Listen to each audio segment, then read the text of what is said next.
Bonjour à tous. Alors aujourd'hui, je vais vous présenter une idée qui n'est pas de moi. Il y a Céline Ouzilou du site ound.fr qui fait en ce moment, en temps de confinement, des lives pour compenser le fait que son club soit fermé et que du coup, elle puisse pas être sur le terrain comme nous en fait. Et je le regardais l'autre jour et elle présentait un petit atelier qui m'a semblé super intéressant à vous présenter.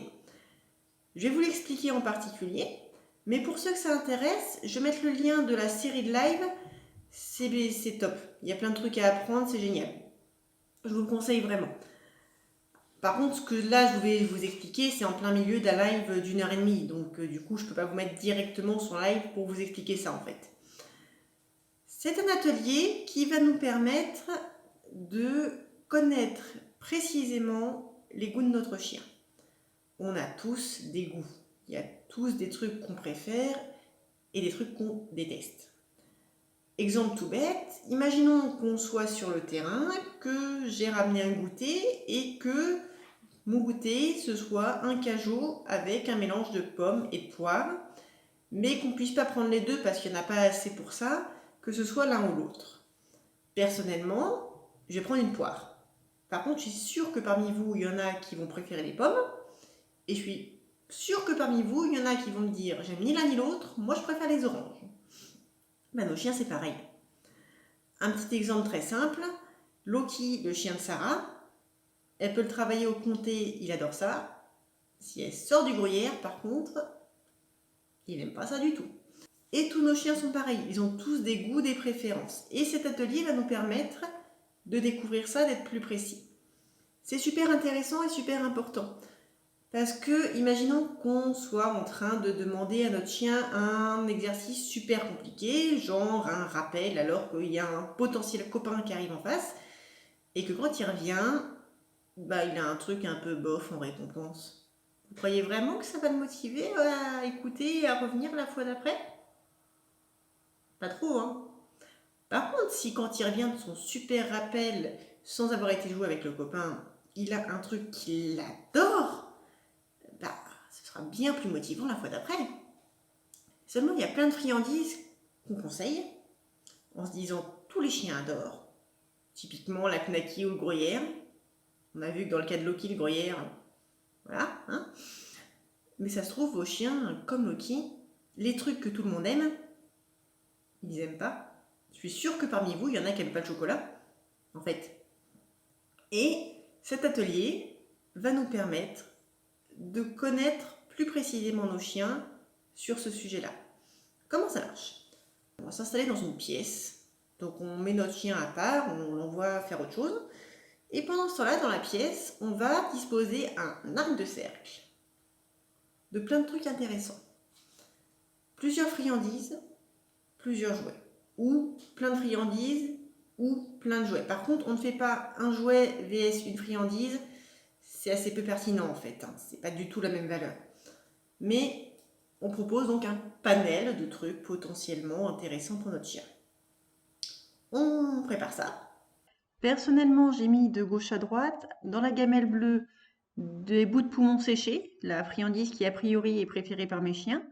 Dans la deuxième gamelle, la petite en alu, les friandises industrielles que j'utilise quand j'ai que ça sous la main. Dans la troisième, c'est quelques croquettes. Ensuite, il y a un sabot de veau, une peluche, une balle et une corde. On va chercher notre chien et on le lâche dans la pièce. Et on observe.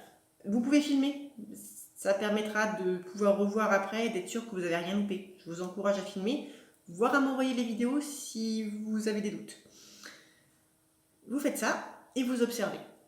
Alors la première fois, votre chien, il va probablement foncer droit dans le tas, manger le premier truc qui lui tombe sous la truffe et se rendre compte qu'il y en a d'autres.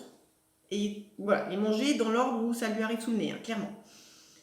Mais c'est pas grave, parce que du coup, vous allez ranger tout ça, vous allez passer à autre chose, et un peu plus tard, que ce soit 2-3 heures après, le lendemain, le surlendemain, vous allez remettre votre chien à l'écart et tout repréparer en mettant les mêmes objets au même endroit.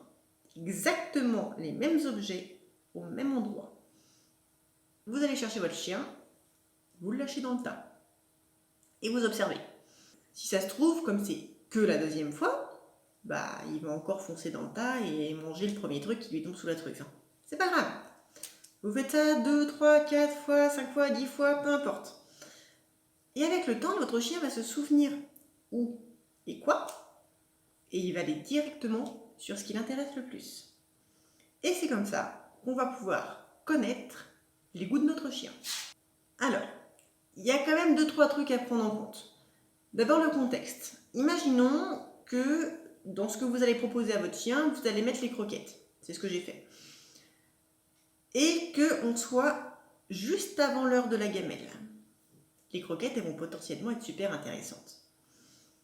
Par contre, si vous faites cet atelier juste après la gamelle, les croquettes, ça va être moins intéressant. Du coup, on prend en compte le contexte. On peut également, dans cet atelier, proposer de la nouveauté à nos chiens. Se dire, quitte à lui faire tester des trucs, autant faire tester des trucs qu'il n'a pas l'habitude pour savoir si ça lui plaît en fait. Mais ça peut être super intéressant, ça peut super bien marcher, et vous pouvez aussi avoir l'effet « c'est nouveau, c'est cool ». Les chiens, ils aiment bien la nouveauté. Et ça se trouve, ils vont se diriger tout de suite vers le truc qu'ils connaissent pas trop, qui a l'air super intéressant parce que c'est nouveau. Et vous allez vous dire, chouette, mon chien, il adore le gruyère que je lui propose jamais. Seulement, vous allez vous en servir, et avec le temps, il va se lasser, il va se dire, tiens, c'était cool, mais en fait, quand j'ai tout le temps, c'est pas si bon en fait. Je préférais autre chose.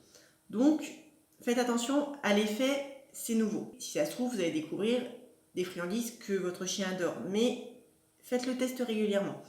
Les goûts de votre chien peuvent évoluer avec le temps. Peut-être qu'aujourd'hui, il va adorer la knacky, le cervelas, le poumon séché, et dans 2, 3, 4 ans, en fait, il s'en sera lassé et il préférera autre chose.